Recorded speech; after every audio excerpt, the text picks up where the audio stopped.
Rise and shine with Global Entertainment News Morning Buzz. I am your host Bella, ready to kickstart your day with all the fresh news and stories. And right here with me brings his own spark to the studio is. Well, If we're diving into today's headline fresh from the Punch and Daily Trust. Top story from the Punch. Federal government states added 57 trillion to debt in 18 months. Nigerian total public debt rose by 57.3 trillion within the first 18 months of the current administration, according to an analysis of data released by the Debt Management Office. The increase represents a 65.6% surge in the debt stock, growing from 87.38 trillion naira recorded at the end of June 2023 to 144.67 trillion naira as of December 2024. President Bola Tinubu, who assumed office on May 29, 2023, inherited a debt portfolio that already reflected heavy domestic obligation, including a 22.7 trillion naira waste and means balance from the Central Bank of Nigeria. However, within a year and a half, Nigerian borrowing profile expanded sharply, driven by increased local debt and a steep depreciation of the naira. At the end of June 2023, the DMO reported that Nigerian total external debt stood at 33.25 trillion naira, while domestic debt was 54.13 trillion naira by December 2024. External debt has jumped to 70.29 trillion naira. Wow. it's this issue about Nigeria having debt here and there. It's something we foreseen a long time ago, where we saw our president always going out to collect loan from a particular sector, from the WHO, also from the World Bank. But I always emphasize that this act of collecting loan, what do Nigeria have in what do they And in arrange stock. in return for this loan, and what's the income or the interest in these loans That being that are being collected from other enterprise. But it's something the DMO really needs to come out to let Nigerians know. We have a right to know what we are in for, or what we are already in for already. Before we can wake up one day and start hearing that a particular person will borrow money, or a particular people will borrow money from, just woke up one day and say they have right to a particular part of our country. They have right to part. We don't know what the federal government have used as an interest or as a collector for all these loans. So definitely. 70.5 trillion, it's actually a very, very big figure that we can't just look Away from. away from like that. It's actually bad. Yes, I feels like leaders have actually used Nigerian, let me say, natural resources as a collateral for all this debt that is coming in left and right, and then it's not going to look like a profitable one. Well, let's move on to our next story. Kidnappers demanded 500,000 naira ransom for adopted 5-year-old girl. Suspected kidnappers who adopted a 5-year-old girl, Minuwa Abdurrahman, in the Ijibo area of Lagos State, have contacted her family, demanding a ransom of 500,000 naira. The girl's father, Abdurrahman Alimi, disclosed this in an interview with Punch Metro. The missing girl, Minma Abdurrahman, was adopted on March 9, 2025, while returning home from an Islamic school. The suspect was reported to have approached Minima and her sister near a well-known supermarket in Ejibo community and lured them inside. Wow. While predicting to purchase items for them, the suspect reportedly vanished with Minima and leaving her sister behind. Speaking on the ransom demand on Wednesday, Alim told our correspondent that the suspect contacted him via a private number last month, April, to demand the payment. It was almost a month after my daughter was adopted that they called us. They hide their phone number and asked us to pay 500,000 before they would release my daughter. They hung up the phone and have not called back since then. I believe my daughter is still alive.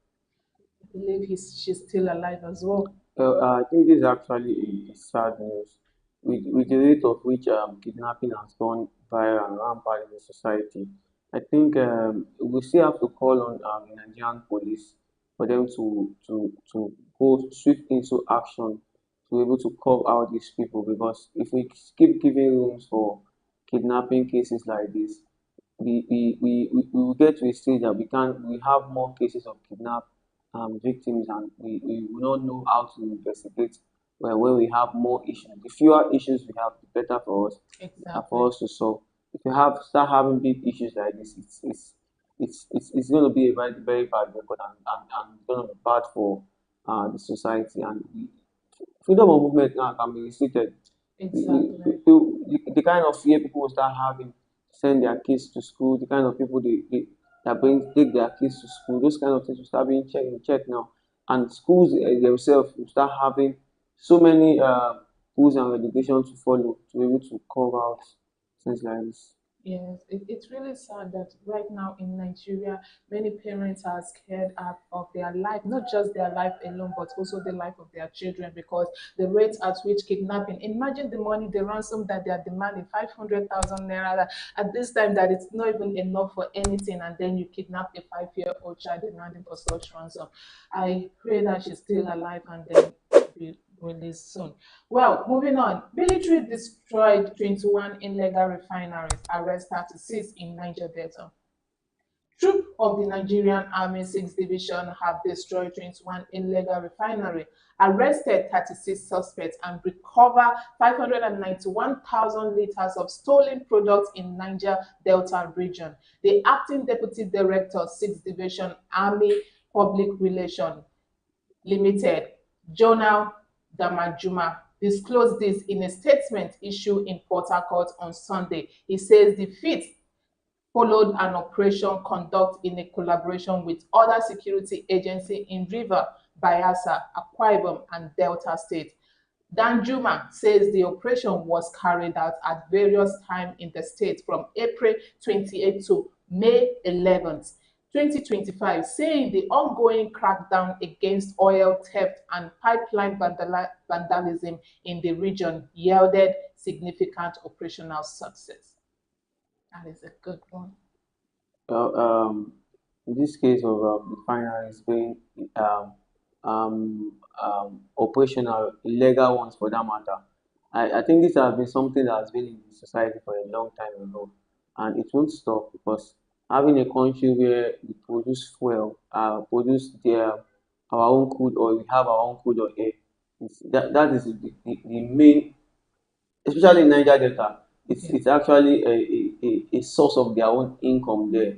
It's very, very viral. It's even hard for you to see people that are willing to walk into filling station to get fuel. They prefer going to those roadside black market to get it, because it's rampant everywhere in the River State. And kudos to the Nigerian military 6th Division Yeah. for Yeah, carving out good that. work.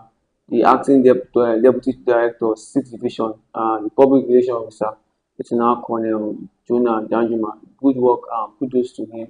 I think more of this, we expect more of this to be able to curb out illegal refineries like this. Well, it's a good one. Well, let's move on. NCAA under fire after plane strike antelope on taxiway. Aviation experts have lashed the Nigerian Civil Aviation Authority over an incident where a large antelope ran into an Air Peace aircraft on the runway in Asaba Airport on Saturday. According to the NCAA, the Air Peace aircraft dismitted the animal while the jet was eventually grounded. The agency spokesperson, Michael Achimogu, stated that as a result of the incident, flights meant to be operated by the aircraft would naturally be disrupted. Even though engineers were on the ground to assess and fix the plane, passenger waiting would naturally be infiltrated. Incidents like this are literally illustration of the disruption not caused by airline, Achimogu added. Well, Well, I think I came across something like this online where I saw so many passengers having issues with airplanes due to their delay in flight. Having a flight scheduled for 8 to 8:30, and you are coming to them around 12, telling them their flight has been delayed. Looking at the time wasted already and everything, I think we Nigerians need to understand about things like this. These are unforeseen circumstances that tend to happen at an unauthorized time. Time you don't expect. There are some things that happen when you don't you don't expect them, expect it. and it happens when just look at those people. Some people that needs to be in work probably had a meeting around 10 or have a meeting for 12, and this happened. But what I expect Airpeace would have done at that moment was to probably get another airline for them to move swiftly as possible due to customers, because it's hard for you to keep customers that when you schedule a time for a particular thing, you should keep into the plan. There should be provisions for more aircraft to be able to take people off instead of just keeping them waiting due to um Accident like this. little accident like this. Well, we really hope the Nigerian aviation should provide more of the airpeace especially should provide more aircraft available for anything, because anything can actually happen. If not the accident with the until, or there could be other things that would have happened. Well, from the top story we have from you from Daily Trust. Benue, 159 killed in 40 days as fresh attack claimed 23. Witness says 9 people have killed in Logo, LGEA, 8 in Ukum, while Guma and Kwande, LGEA, each recorded 3 deaths, bringing the total to 23 fatalities. Speaking to the journalist in Makudi, Dr. Ray Anwebwe, an indigenous of Kwande LGEA, says the attack in this locality were perpetrated by armed herdsmen and suspected Jokun militants who stormed several communities in the Toran area. Coordinated brutal attacks were carried out by the armed herdsmen and suspected Joko-speaking assailants across multiple locations in Tauran, Kwande LGEM, resulting in death, injuries, and displacement, Amuve said. The attack the attacker spokesperson with full feed and Jukum languages in he added. He specifically mentioned that the Mumbave clan in Madura Council ward near the Tise Wade Yade compound and Gusa a crossing by River Castina Allah came under attack as the assailants crossed the river and ambushed farmer returning from their feed. Well, Another fresh killing again and Benue. I think the government this is not something we really need to tell to the be government, hearing every day. because it's obvious already. It's in the news. We are seeing the kind of killings happening there. 159 killed in 40 days. It's actually huge. We might be seeing 40 days. We might be seeing the intervals little or high. I tell you, 159 bodies is actually A lot. a lot for we to keep losing when it comes In to a community, security like this. in a country, in a state is a lot. It's minus from whichever number that you think that you are counting on. From the government alone, it's minus a lot of votes. And I don't know how our leaders is still going to continue with this, but it feels like there's something that needs to be done at this moment. Well, let's move on. NDLEA arrested Iran board woman with cocaine in private part stomach at Port Harcourt Airport. Operative of the National Drug Law Enforcement Agency have thwarted desperate attempts by a woman, Ehene Kenneth Miracle Obehi, who disguised with hijab to export large consignment of cocaine concealed in her private part, stomach, and first bottom of her backpack to Iran. Obehi, who disguised as by dressing in hijab to beat security check, was intercepted at the departure hall of the Port Harcourt International Airport, Rivers State, on Sunday, 3rd May 2025, while trying to board a Qatar airline flight to Iran via Doha, following credible intelligence. The Director Media and Advocacy Headquarter Abuja, Femi Babafemi, on Sunday in a statement says that during their search, she was found to have inserted 3 wraps of cocaine in her private parts and 2 large parcels hidden in a fourth compartment of her handbag, while she also swallowed 67 parcels of the class a drug. As a result, she was placed under excretion observation, and after 4 excretion that lasted days, she expelled the 67 wrap of the substance in her stomach. She claimed she was to swallow 70 pallets of cocaine, but after ingesting 67 pieces, she also no longer swallowed the remaining 3 and decided to insert them in her private part. Well, this is, I think, like I said earlier last week about the good work the NDLA and China have been really into. It's something we crave for in society to have our NDLA, a organization like this, working diligently to curb out things like this. 70 grams of cocaine is actually huge. I don't know why we Nigerians tend to focus more on illegal and illicit business to earn funds. Well, I don't know what she was actually thinking, because doing things like this is something that we know that you can't pass the checkpoints while swallowing things like this, because definitely you are going to be checked, and when you are checked, all this is going to be, it's going to come out. I think it's actually um, this story is actually very sad for us, because one, we are living in a country like Nigeria, going to another country like Iran, having 2 stops from Qatar to Andorra. Just imagine that kind of thing. It's giving our country a very bad name. The kind of name we have outside when it comes to corruption. Now we are now moving into illicit drugs trafficking. It's actually very, very bad. And kudos to the Nigerian drug law enforcement agencies for having this one done at the right Right time. at the right time. I think that this time around, the emergency about drug in Nigeria and also those that are actually exporting it outside Nigeria has becoming really tight this time around. And then the NDA, they are trying all their best to actually combat all those drugs that's making their way in and out of Nigeria, and is really a good one. It feels like those that knows that their hands are already stained with this kind of illegal business is going to be caught very soon. Well, moving on, Sarah urged CBN to disclose amount disbursed to 774 LGEA from Federation accounts.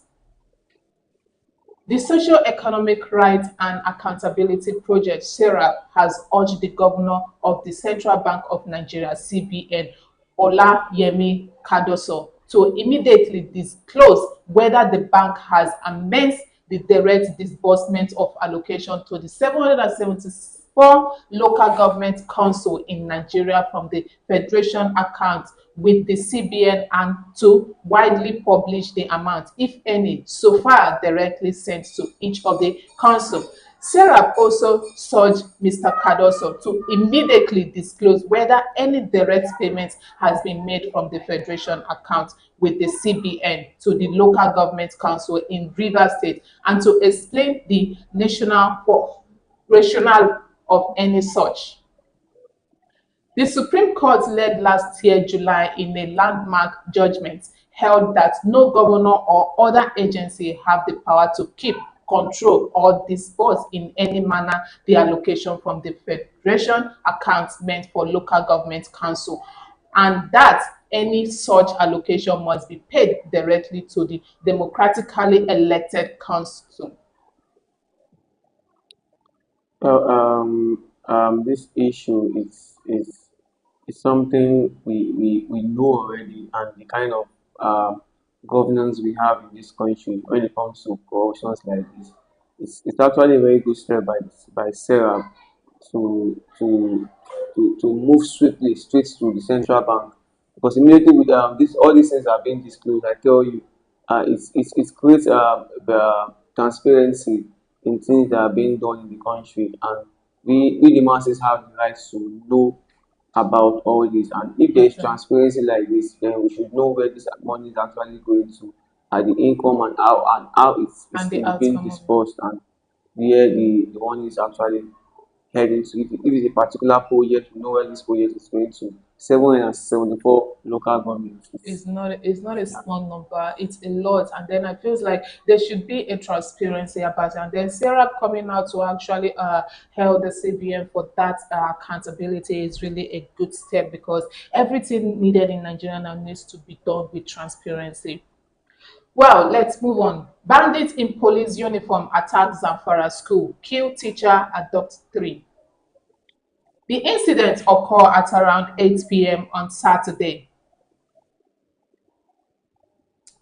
A member of the school management who spoke on condition of anonymity says the attackers breached the school perimeters through a hole in the back fence. The source says they stormed the premises dressed in police uniform, complete with cap and plastic shields. Three adopted. Well, I think it's this news is actually, it's to me, I see this as something we really need to look into, because if suspected bandits can disguise themselves in police uniform to attack schools and kidnap students, that means we are not actually safe again.